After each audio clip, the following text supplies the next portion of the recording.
ఖచ్చితంగా ఈ స్టాంపింగ్ అనేది ఏదైతే ట్యాంపర్ అయిందో ఇది ఖచ్చితంగా ఇది చాలా పెద్ద నేరం.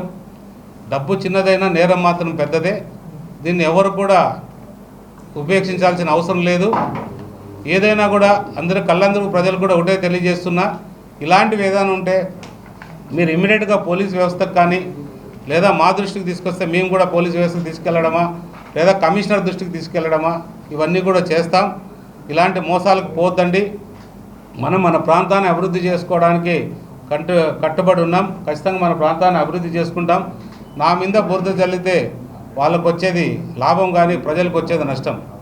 నా మీద బురద జల్లే అభిప్రాయం రాకుండా చూసుకోవాల్సిన బాధ్యత నాపైన మీ అందరిపైన ఉంటుందనేది నా అభిప్రాయం.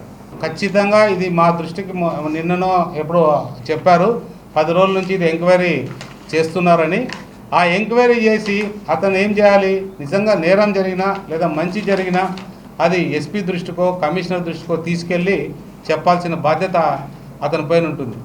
ఆ పని నాకు తెలిసి ఎక్కడ కూడా చేసినట్లేదు. చేసింటే పోలీసు వాళ్ళన్నా కూడా చెప్పాలి లేదా కమిషనర్ దగ్గర చెప్పాలి.